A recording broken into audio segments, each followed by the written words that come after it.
तो आप देख रहे हैं जी न्यूज का जन संवाद अभियान और हजारों की तादाद में देखिए दर्शक जो है हमारे साथ जुड़ रहे हैं और लगातार अपने सवाल पूछ रहे हैं, जमात से जुड़े हुए मेडिकल जानकारी लेने की कोशिश कर रहे हैं। तो आप भी पीछे मत रहिए और आप भी शामिल होइए जी न्यूज का ये सबसे भरोसेमंद, सबसे बड़ा जन संवाद अभियान, जिसमें रोज आप देखते हैं एक्सपर्ट्स हमारे साथ जुड़ते हैं और #AskZ पर आप अपने सवाल पूछते हैं और एक्सपर्ट्स का ये पूरा पैनल रोज हमारे साथ बैठता है दिन के 1 बजे से लेकर 2 बजे और 6 बजे से लेकर 7 बजे तक। हमारे अगले दर्शक का सवाल है, हम एक अपार्टमेंट में रहते हैं, क्या हम सभी पड़ोसी मिलकर प्रकाश पर्व मना सकते हैं? डॉक्टर शशांक, जनता कर्फ्यू में यही हुआ था कि बहुत से लोग इकट्ठा हो गए थे, लेकिन यह गलती दोबारा तो नहीं होनी चाहिए। अब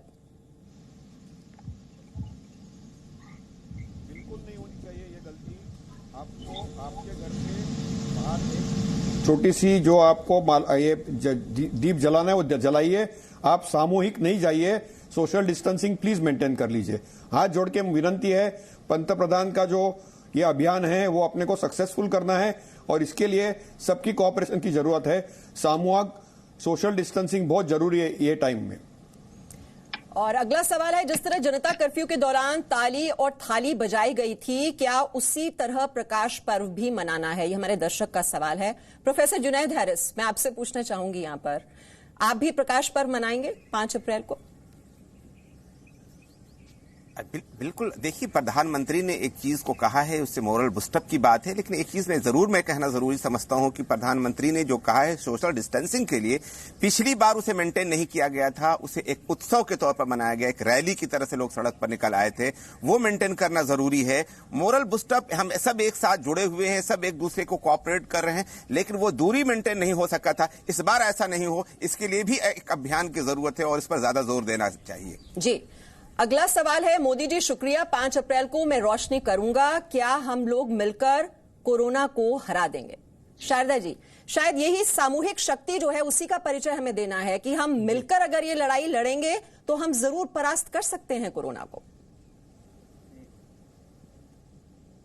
जी, इनफैक्ट माननीय प्रधानमंत्री जी के जो सुबह उन्होंने हमको एक वीडियो दिया है, उसमें इसी बात को देखना है कि उन्होंने जो हमारी अपार जन शक्ति है उसी को आवाहन किया है। उसी आवाहन करने से हम ये उसमें जो सब में शक्ति है उसको इकट्ठा फील कर सकेंगे। और दूसरी चीज जो कि माननीय प्रधानमंत्री जी ने कही है कि हम 9 बजे 9 मिनट के लिए इसको ऑब्जर्व करेंगे। क्यों 9 मिनट? 9 मिनट इसलिए क्योंकि 9 की जो अंक है वो पूर्णता के लिए है। क्योंकि किसी भी गुण को बखान करना हो तो हमारे साहित्य में, हमारे समाज में 9 की उपमा दी जाती है, चाहे नवधा भक्ति हो, चाहे 9 गुण हो, चाहे और भी चीजें हैं, 9 बार बताया जाता, 9 नाम लिए जाते हैं। तो इसलिए उन्होंने 9 का वर्णन किया है। वो बता रहे हैं कि आप में जो शक्ति है वो असीम है, इसी असीम शक्ति को आप इकट्ठे होकर के दिखाएं। इकट्ठे होने का मतलब क्या है? इकट्ठे होने का मतलब आप एक साथ अपने अपने दरवाजे पर, एक साथ का ये मतलब नहीं कि भीड़ करेंगे, अपने अपने दरवाजे पर, अपनी अपनी बालकनी पर रहेंगे और एक साथ ये काम करेंगे। तो उससे जरूर ही सब में एक जोश आएगा। और ये जो लॉकडाउन से एक मानसिक स्थिति होती है किसी किसी की कि लोग अकेला फील करते थे, उसमें भी परिवर्तन आएगा और आप फील करेंगे आप अकेले नहीं हैं। जैसा आप प्रधानमंत्री जी ने कहा, हम 130 करोड़ लोग इकट्ठे हैं। जी बिल्कुल, ये जो 9 अंक का जो आध्यात्मिक महत्व है, अभी नवरात्र पूजा की है लोगों ने, दुर्गा के 9 रूपों की पूजा आराधना की है, तो इसका जो सिंबॉलिक सिग्निफिकेंस है ये भी लोगों को समझना चाहिए यहाँ पर। और हमारे अगले दर्शक हैं नीरज, उनका सवाल है, क्या गर्मी बढ़ने से कोरोना वायरस का फैलना रुक सकता है? डॉक्टर शशांक, ये कोई कनेक्शन है गर्मी और वायरस का क्या? नहीं, ये थोड़ा गलत फहमी है। गर्मी से कोरोना मरेगा तो बहुत अच्छा होगा, लेकिन अभी जो रिसर्च आया है, कल ही जामा में एक पब्लिकेशन हुआ था कि चाइना में जो हॉट वाटर बाथ होते हैं उसमें कोरोना सर्वाइव हो गया, तो ये गलत फहमी है। ऑस्ट्रेलिया में जब कोरोना की बीमारी आई थी जनवरी फरवरी में, तब वहां पे गर्मी थी, तो ये कोरोना वायरस गर्मी में भी सर्वाइव होता है। ये गलत फहमी में नहीं मत रहिए। आपको सोशल डिस्टेंसिंग मेंटेन करना है और साफ रहना है और घर में बैठना है। तो गर्मी से शायद हमारी जो बॉडी की इम्यूनिटी है, इनेट इम्यूनिटी, उससे थोड़ा प्रोटेक्शन मिलने की संभावना है, क्योंकि भारतवंश से अभी भी डेथ्स बहुत कम है, लेकिन गर्मी से ये कोरोना वायरस मरता नहीं है। जी डॉक्टर शशांक, और इस वक्त मैं अपने दर्शकों को बता दूं, हमारे साथ बहुत ही खास मेहमान जुड़ रहे हैं। कनिष्क यादव इनका नाम है और ये नर्सिंग ऑफिसर हैं, जिन्होंने खुद ये गुजारिश की, दरख्वास्त की कि इन्हें कोविड वार्ड में ड्यूटी पर लगाया जाए। कनिष्क इनका नाम है।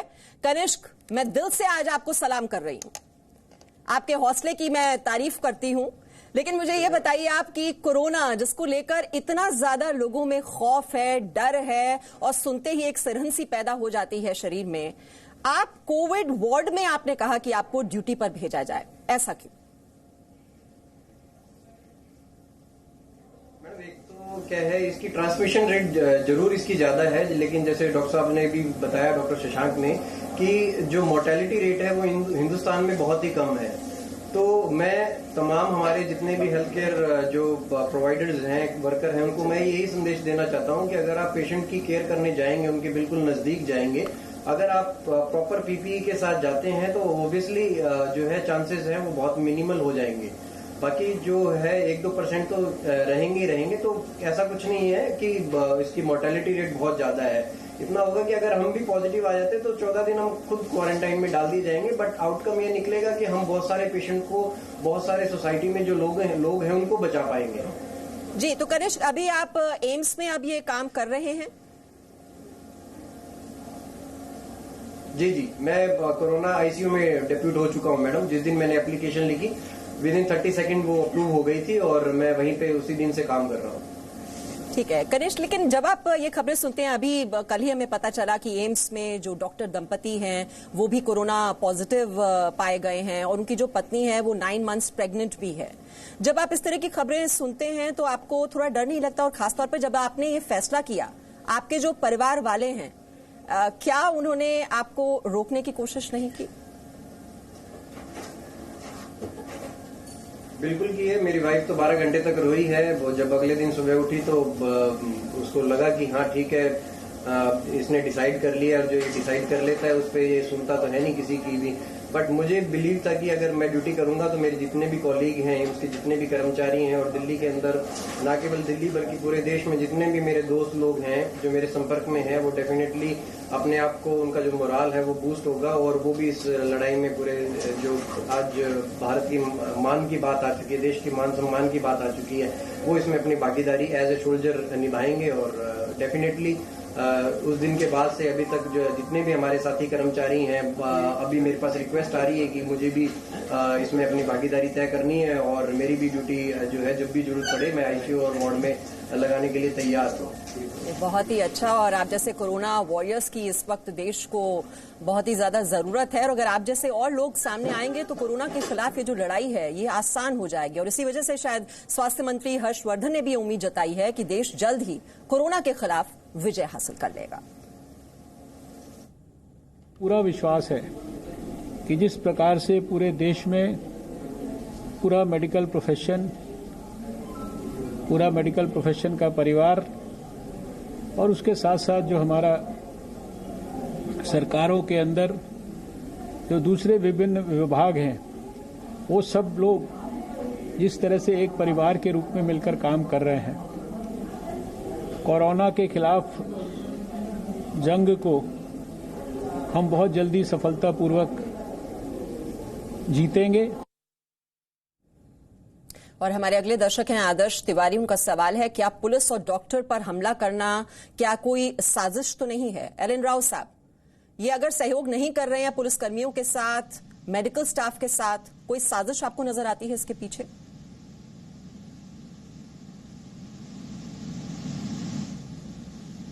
पुलिस को सपोर्ट नहीं कर रहे हैं या मेडिकल पैरामिलिट्री फोर्सेस को सपोर्ट नहीं कर रहे हैं, तो ये इसमें ऐसा नहीं लगता है कोई साजिश वाली बात है।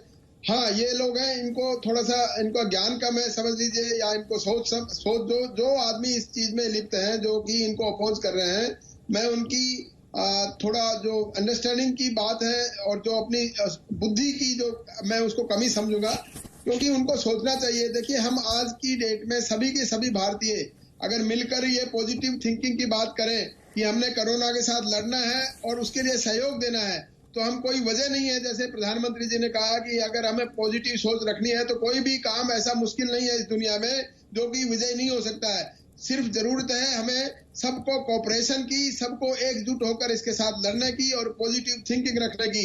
जो प्रोज एंड कॉन्स बताए गए हैं, जो हमें जो प्रिवेंटिव मेजर्स जो अभी डॉक्टर साहब ने पूरे गिनवाए डिटेल में, उन सब का पालन करें, सिंसियरली पालन करें और जो आदमी हमारी मदद करने को तैयार है उनके साथ में सहयोग करें और सहयोग के साथ साथ उनको प्रोत्साहित करें, उनका मनोबल बढ़ाएं, ताकि जैसे अभी अंकित यादव ने अभी बताया कि ये कितना अपने घर वालों की मर्जी के खिलाफ भी जाकर उसने अपना ये सेक्रीफाइस करने की कोशिश की है कि देखिए मैं कोरोना वार्ड में नौकरी करना चाहता हूँ। ऐसे बहुत से आदमी हैं जो कि जो इस सेवा में लगे होना चाहते हैं। तो हमें सबको मिलकर ये एक बड़ा एक मुसीबत की टाइम है, इसमें सब मिलकर अगर हम काम करें तो डेफिनेटली इसमें सफलता हमको मिलेगी, इसमें कोई घबराने की बात नहीं है जी। और जो प्रधानमंत्री जी ने जो इंस्ट्रक्शन दिए उसको हमें पालन करना चाहिए सबको मिलकर। जी बिल्कुल राव साहब। हमारे अगले दर्शक है, उनका सवाल है मेरे स्कूल कब खुलेंगे?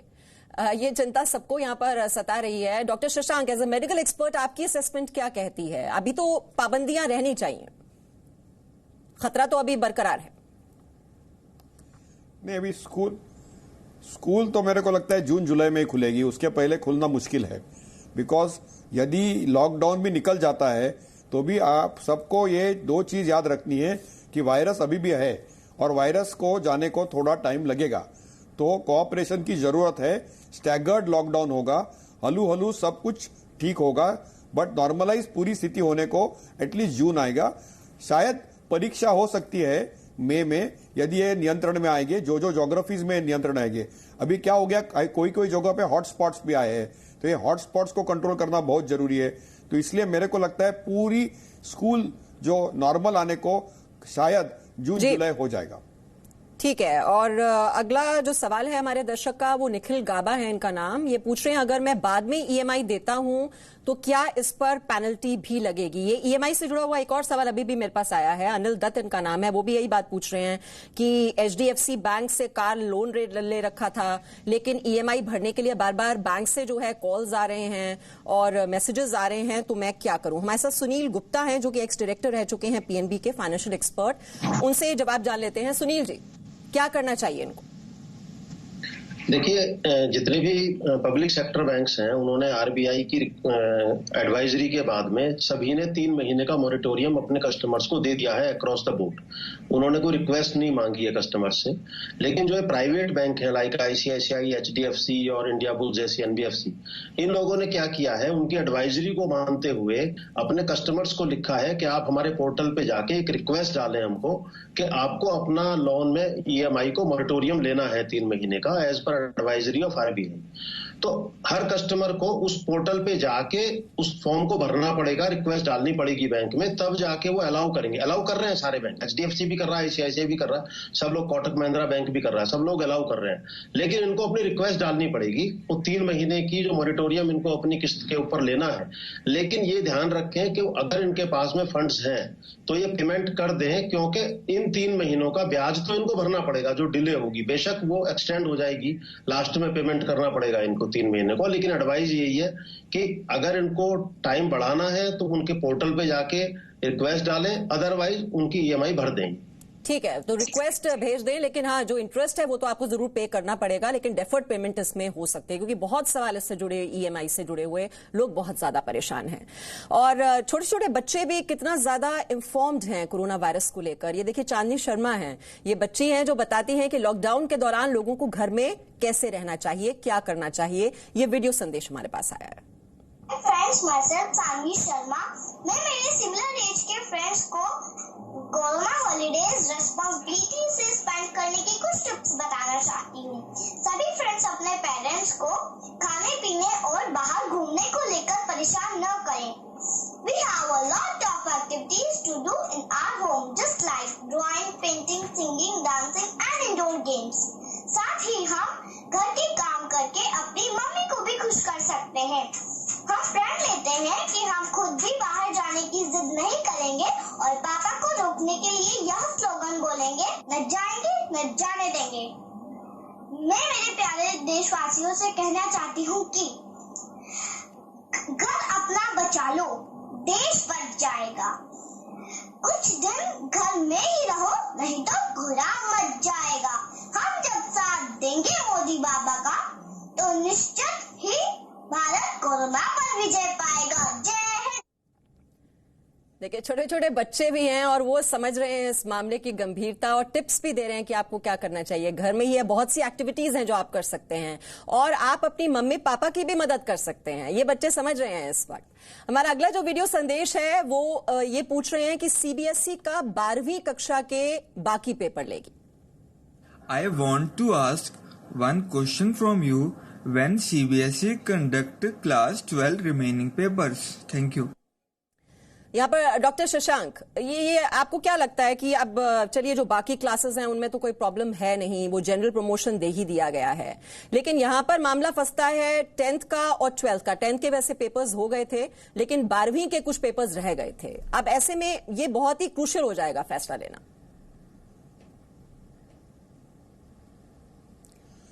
ये फैसला अभी नहीं ले पाएंगे कोई लोग। 15 अप्रैल से 30 अप्रैल में आप को चेक करना पड़ेगा कि परिस्थिति क्या है। शायद हो सकता है कि 15 मई से 30 मई में यह परीक्षा हो सकती है। परीक्षा जरूर होगी, लेकिन कब होगी, पहले फर्स्ट हेल्थ और उसके बाद आएगी परीक्षा, तो थोड़ा संयम बालना पड़ेगा आपको, क्योंकि अभी भी स्थिति क्लियर नहीं है। हम कर फ्लैटन कर देते हैं तो हमको लगता है कि शायद एंड अप्रैल या फर्स्ट या सेकंड वीक ऑफ मई में परीक्षा हो सकती है। यदि ये नहीं दिखता है और हॉटस्पॉट्स रहते हैं और पूरे भारतवर्ष में हॉटस्पॉट्स फैल जाते हैं तो शायद ये परीक्षा एंड मई तक चली जाएगी। तो जैसे स्कूल नॉर्मलाइज होने तो जून जुलाई आ जाएगा, वैसे ही परीक्षा थोड़ी 1 महीना आगे जाने की संभावना है, लेकिन 15 अप्रैल को अपने को क्लियर कट पिक्चर आ जाएगा। इस पे अभी कुछ भी कहना बहुत ही मुश्किल है और आगे अगले 1 हफ्ते में कितने केसेस और आते हैं, क्योंकि लगातार इवॉल्विंग सिचुएशन है और उसी के हिसाब से शायद फैसले लिए जाएंगे। और जल्दबाजी हमें दिखानी भी नहीं चाहिए, क्योंकि स्वास्थ्य और सेहत इस वक्त सबसे बड़ी प्राथमिकता पूरे देश के लिए बनी हुई है। हमारे अगले कॉलर हैं मनोज, इन्होंने भी वीडियो संदेश भेजा है, सुन लेते हैं क्या कह रहे हैं। मेरा नाम मनोज है और मैं अभी पंजाब के जीरकपुर में हूँ। वैसे मैं राजस्थान से बिलोंग करता हूँ, अलवर से। मेरा सवाल ये है कि मैंने मेडिकल पास मेरा बन गया है, ऑनलाइन मैंने अप्लाई किया था। मुझे अपने घर पे जाना है क्योंकि मेरी मदर की तबीयत खराब है, उसके लिए मुझे घर पे जाना है, लेकिन मेरे पास कोई पर्सनल व्हीकल नहीं है। तो मेरा यही सवाल है कि मैं अपने घर पे कैसे जाऊं। मेरे पास है लेकिन फिर भी मैं नहीं जा पा रहा हूँ। राव साहब, ये भी किसी की मुश्किल हो सकती है। आप जाना चाह रहे हैं, पास भी मिल गया, लेकिन अपना पर्सनल व्हीकल इनके पास नहीं है। डेफिनेटली ममान से बहुत ये एक प्रैक्टिकल प्रॉब्लम है। पास मिलने के बावजूद भी अगर ये नहीं जा पा रहे हैं तो उसका एक आसान सा तरीका ये है कि अगर उनके पड़ोस में कोई ऐसा कॉपरेशन करने वाला आदमी हो जो कि उनके पास अपनी गाड़ी हो, तो वो उनको गाड़ी देकर इनकी मदद कर सकते हैं। ये आपस में मदद करने वाली बात है। देखिए, ये इनके आपस में ऐसे फ्रेंड्स भी होंगे, फ्रेंड सर्कल भी होगा, पड़ोस में भी रहते हैं, जहां भी रहते हैं वहां उनको देखना चाहिए कि अगर ये कुछ कर पाए तो ये डेफिनेटली उनको ये मदद मिल सकती है। और हमें जेनरसली ऐसे लोगों की जो कि वास्तव में नीडी हैं उनकी मदद करने के लिए हमें आगे भी खुद भी आना चाहिए। जैसे इनके पड़ोसी हैं, अगर उनको भी चाहिए कि वो इनकी खुलकर मदद करें। और गाड़ी देने में कोई ऐसी बात नहीं है, क्योंकि पब्लिक ट्रांसपोर्ट भी बंद है और दूसरे ट्रांसपोर्ट भी बंद है। तो इनका एक ही सॉल्यूशन है कि ये किसी अपने जानने वाले से अपनी गाड़ी लें और जाके अपना ये काम निपटा सकते हैं। जी, और हर्षित हैं, ये क्या कह रहे हैं, पहले सुन लेते हैं संदेश क्या भेजा है। Respected men and my dear friends, my name is Harshit Dhanuka of class 5th. As requested by Honorable Prime Minister Shri Narendra Modi, due to current severe conditions, we need to stay at our homes only, stay healthy, wash our hands regularly, eat homemade nutritious food, play with our family members, and do study also.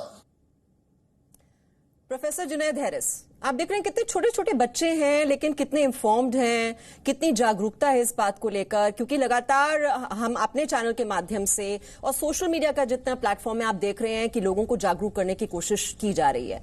लेकिन फिर ये सवाल हम जब दूसरी तस्वीर देखते हैं, तबलीगी जमात, ये इतने अनअवेयर, अनएडुकेटेड और फिर इस तरह का दुर्व्यवहार जो किया जा रहा है, आप ऐसी अपेक्षा नहीं रखते हैं देशवासियों से? बिल्कुल आपने सही कहा। मैं आपको एक चीज बता दूं, खासतौर से आपने तबलीगी जमात और इस्लाम की भी इसमें बात आ रही है, तो आपको मैं बता दूं कि मक्का मदीना सब कितना पहले बंद कर दिया गया, जबकि पूरी दुनिया का सबसे बड़ा जमावड़ा वहां पर होता है।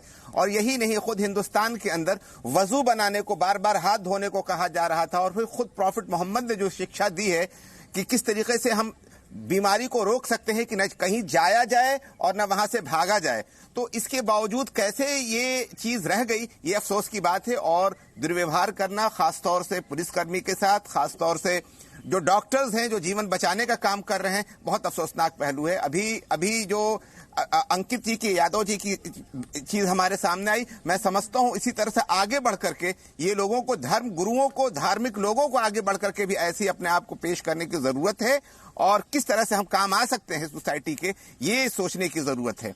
मैं एक चीज और जरूरी समझता हूं यहां पर कह देना कि जैसे प्रधानमंत्री जी ने कहा कि लाइटिंग के हवाले से एक चीज बहुत जरूरी है कि इससे ज्यादा जरूरी चीजें अभी बाकी हैं, और वो चीज ये है कि हम देखते हैं कि मंडियों के अंदर बहुत बड़ी भीड़ लग रही है। खासतौर से फरीदाबाद मंडी के अंदर 1 अप्रैल की मैंने तस्वीर देखा, लाखों लोग वहां पर मौजूद थे।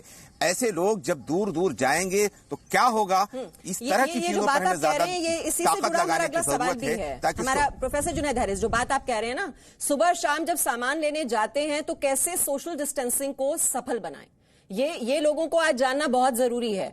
डॉक्टर शशांक, क्या करना चाहिए जब सामान खरीदने जाएं तो कितनी दूरी मेंटेन की जाए? एटलीस्ट 1 फीट की तो दूरी मिनिमम जरूरी है, मास्क डालना जरूरी है। तीसरी चीज यह है कि जो टाइमिंग्स है, जैसे सिंगापुर में, अमेरिका में किया है कि सीनियर सिटीजन्स को अलाउ नहीं किया जाता है, उनके लिए पर्टिकुलर टाइम दिया जाता है कि 6 से 8 में शाम को आइए आप। तो वैसे अपने को स्टैगर्ड शॉपिंग करना चाहिए और अलग अलग लोगों को मोहल्ले से निकलना पड़े। अपने अपार्टमेंट कॉम्प्लेक्स भी होगा तो एक फ्लोर पे एक जन जाए, तो ये थोड़ी डिसिप्लिन बहुत जरूरी है।